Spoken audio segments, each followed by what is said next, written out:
What if I told you that the secret to fulfillment in relationships lies not in our outward communication, but in how we express our inner selves? Does that scare you, excite you, or make you want to stop listening? Imagine for a second you have to talk openly about something that a spouse, parent, sibling, or supervisor did. But instead of venting to someone else, you have to confront them directly. Scary, right? Does that make you want to be busy, run, hide, maybe check out on your phone, and rationalize why the talk isn't worth having, or basically anything other than having the talk? If you're anything like me, this is hard. In today's world, it's far easier to share raw feelings behind others' backs than to their faces. Let's be real. It can feel safer, but it often damages relationships. The truth is, humans need relationships. We all desire open, healthy communication, yet we harm our connection by not sharing our true feelings. Why do we struggle to be authentic in our communication? And what if we could transform our fear into a deeper tool for connection? As an educational sociologist, I've spent nearly all of my adult life dedicated to supporting teams, organizations, leaders with navigating and managing their emotional literacy. In other words, I help others understand and articulate their emotions. So you can imagine how deep and awkward family gatherings are at my house, especially on Sundays after the football games. Actually, I'm sure my fiance wished I did less sharing. Sharing processed emotions is rare, but when we do, we connect more deeply with those around us. People feel emotions every day. Each time you notice an emotion is an opportunity to practice emotional literacy. But what is emotional literacy? It's naming the various emotions that we experience in a given situation. In other words, it focuses on observing our emotions to access a real-time, regulated, practical, and healthy response. Practicing this daily, like working out, requires commitment, consistency, and discipline to see results. If we don't appropriately name our emotions, we could damage important relationships, both personal and professional. Simply said, our words are tied to feelings that either build bridges to healthy connection or they solidify barriers that isolate us. By naming our emotions, we move from being apologetically misunderstood to being unapologetically understood. Have you ever gotten so angry or emotional that you felt like there was an emotional war going on inside of you, and each time you tried to say what you had to say, you said the opposite of what you felt? Or even worse, you stayed quiet. See, I haven't always been good at naming my emotions, and I've lost respect from coworkers, hurt friends, and broken hearts, all because I wasn't able to convey what I was really feeling. I remember being tender and on edge when I lost both of my parents about 4 years ago. Things would upset me and even trigger me in ways that I rarely experienced before that. Eventually, I realized that this unhealthy response to my emotions traced back to college. It all started one day in football practice. My game was off. I was stressed, overwhelmed, and felt like I was carrying the entire world on my shoulders. Here I was, a Division I football player, and my team had won the championship the year before. What I recall vividly is our coach was running drills, and I could not focus. My mind was specifically on my youngest brother, whom I adopted during my sophomore year. The coach called me out for not performing well and gave me an earful. And I responded with colorful language and did not communicate respectfully. In retrospect, how could I? I was a student senator on the dean's list in a fraternity and a top athlete, and suddenly, at the age of 20, a parental guardian overnight. The truth is, it was too much for me. I felt scared, alone, and guilty for talking to my coach that way. I wondered how I could have handled the interaction differently. And if my coach knew what I was going through, would it have made a difference? This difficult yet transformative experience taught me the value to naming the different emotions that we experience. You might know of emotional intelligence, which addresses our feelings, desires, and motives. But are you emotionally literate? And what's the difference? Emotional intelligence is our awareness and understanding of our feelings. Emotional literacy is the active practice of being able to name our emotions: anxious, angry, excited, surprised, disappointed, and so forth. Emotional intelligence is recognizing that I don't want to hurt my partner by lashing out at them for upsetting me. Emotional literacy is going beyond my awareness and being able to say that I'm feeling triggered inside in real time, productively. Emotional intelligence is recognizing that I'm feeling left out in the friend group when I'm not invited to different outings. Emotional literacy is being able to say, while I know it may have not been the group's intentions, their actions and behaviors leave me feeling lonely, rejected, and like I don't belong. Emotional intelligence is the idea. Emotional literacy is the real-time practice of these skills.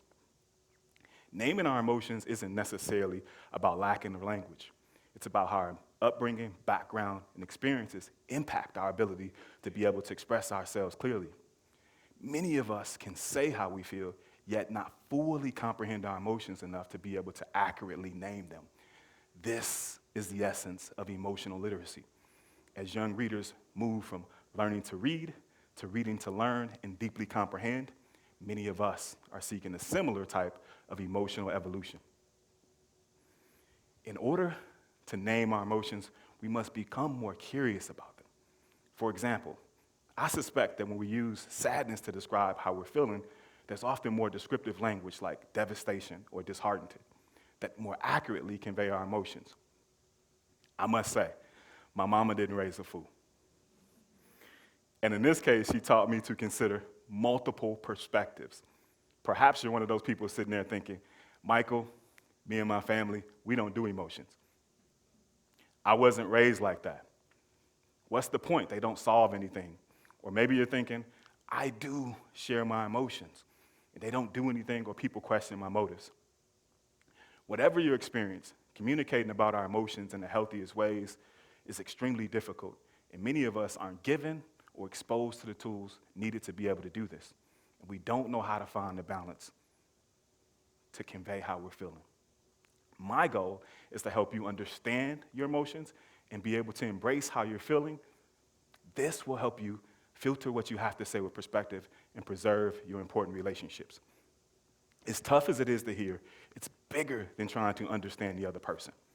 With navigating healthy relationships, we have to be willing to risk being fake and surface level in order to be more authentic and real. Healthy relationships are rooted in honesty, trust, respect, and open communication. Emotional literacy helps us understand and move from being apologetically misunderstood to being unapologetically understood. As I reflect, I've often felt valued, safe, grateful, appreciated, and yet I communicated I was solid, cool, and ready. Many times, I've apologized for saying things that didn't really capture how I was feeling. Oftentimes, I felt hurt, isolated, confused, blindsided, and even emasculated. Yet I communicated I was fine, pissed off, or good. I lived in the apologetically misunderstood space. But what does it mean to be apologetically misunderstood? It's the constant cycle of apologizing for A, failing to name our emotions accurately in a given situation, or B, our desire to need to clarify after we've had time to process. In football practice, I felt isolation, guilt, and overwhelmed. The challenge wasn't necessarily the emotions, but being flooded with them all at one time and lacking the language. This risks my relationships with my coach and my teammates. We have to be able to recognize that our emotions are not just about ourselves and they affect others. In order to be able to move forward, we have to recognize that. What is the impact of miscommunication? Blurting out something you didn't mean in a staff meeting because a coworker made a joke about immigration is an example.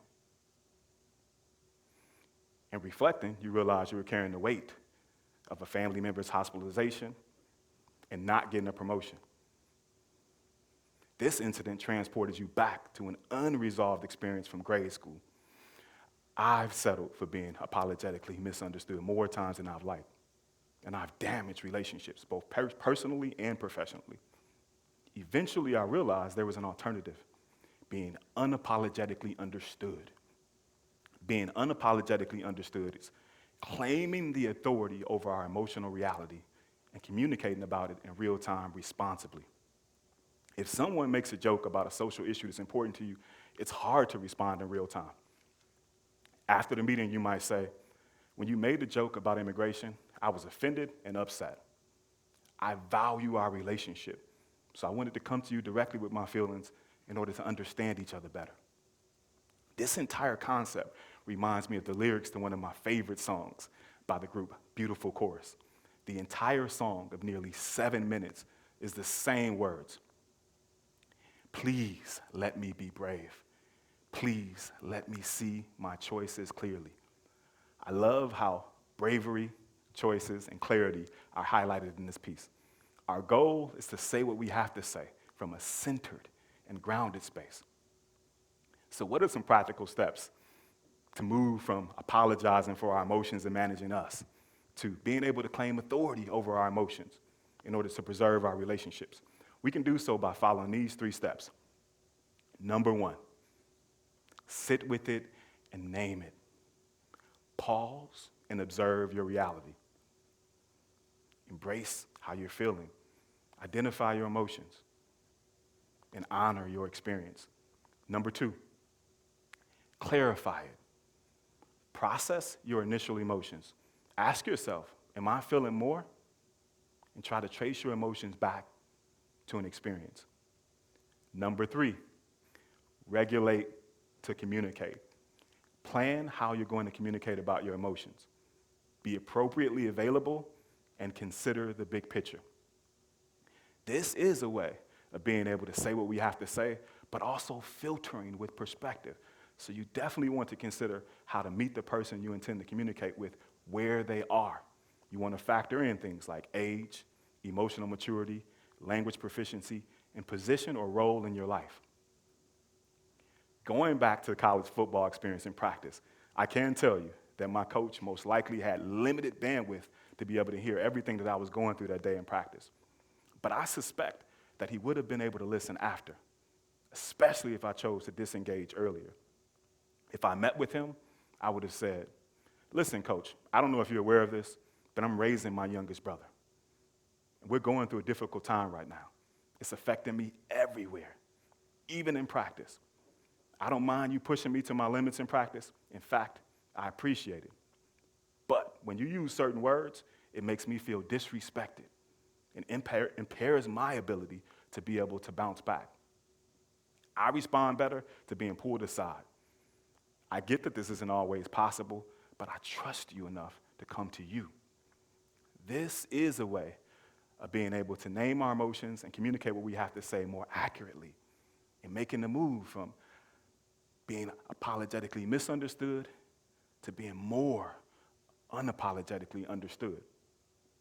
How we express our emotions can either repair, preserve, or if we're not careful, damage relationships. In the words of the great military general Sun Tzu, if we know ourselves, but not the enemy, for every victory gained, we will also suffer defeat.